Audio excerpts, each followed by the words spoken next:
ನಮಸ್ಕಾರ. ವಿಕೆ ಡಿಜಿಟಲ್ ನ್ಯೂಸ್ಗೆ ಸ್ವಾಗತ.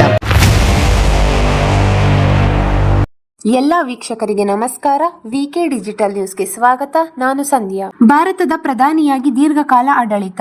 ನೆಹರು ಅವರ ದಾಖಲೆ ಮುರಿದ ಪ್ರಧಾನಿ ನರೇಂದ್ರ ಮೋದಿ ಅವರು ಜೂನ್ 10ರಂದು ಭಾರತದ ಇತಿಹಾಸದಲ್ಲೇ ದೀರ್ಘಕಾಲ ನಿರಂತರ ಅಧಿಕಾರ ನಡೆಸಿದ ಪ್ರಧಾನಿ ಎಂಬ ಹೊಸ ದಾಖಲೆ ಬರೆದು ಹೆಗ್ಗಳಿಕೆಗೆ ಪಾತ್ರರಾಗಿದ್ದಾರೆ.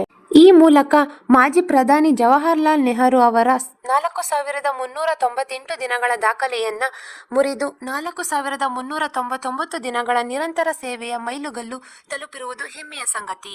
2014ರ ಮೇ 26ರಂದು ಮೊದಲ ಬಾರಿಗೆ ಪ್ರಧಾನಿಯಾಗಿ ಪ್ರಮಾಣ ವಚನ ಸ್ವೀಕರಿಸಿದ ಮೋದಿ ಅವರು ಇಂದಿಗೆ 4,399 ದಿನಗಳ ನಿರಂತರ ಅಧಿಕಾರಾವಧಿಯನ್ನ ಪೂರೈಸಿದ್ದಾರೆ.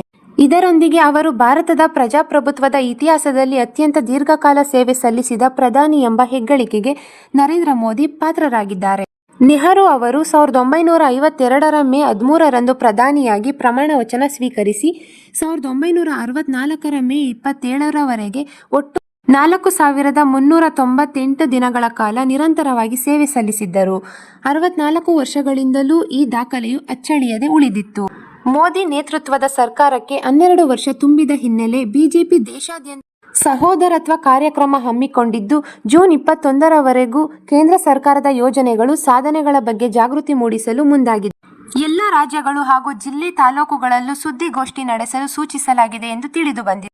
ಪ್ರಧಾನಿ ಮೋದಿ ಅವರು ತಮ್ಮ ಎಕ್ಸ್ ಖಾತೆಯಲ್ಲಿ ಹಂಚಿಕೊಂಡಂತೆ ಕಳೆದ 12 ವರ್ಷಗಳ ಈ ಸುದೀರ್ಘ ಪಯಣವು ದೇಶದ ಜನರ ನಂಬಿಕೆ, ಅಭಿವೃದ್ಧಿ ಮತ್ತು ಸಾರ್ವಜನಿಕ ಕಲ್ಯಾಣಕ್ಕೆ ಸಮರ್ಪಿತವಾಗಿದೆ.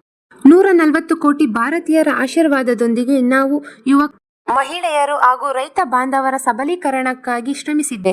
ಮೂಲ ಸೌಕರ್ಯ ಅಭಿವೃದ್ಧಿಯ ಹಿಡಿದು ಡಿಜಿಟಲ್ ಕ್ರಾಂತಿಯವರೆಗೆ ಭಾರತವು ಇಂದು ಜಾಗತಿಕ ಮಟ್ಟದಲ್ಲಿ ಹೊಸ ಗುರುತನ್ನು ಪಡೆದುಕೊಂಡಿದೆ ಎಂದಿದ್ದಾರೆ.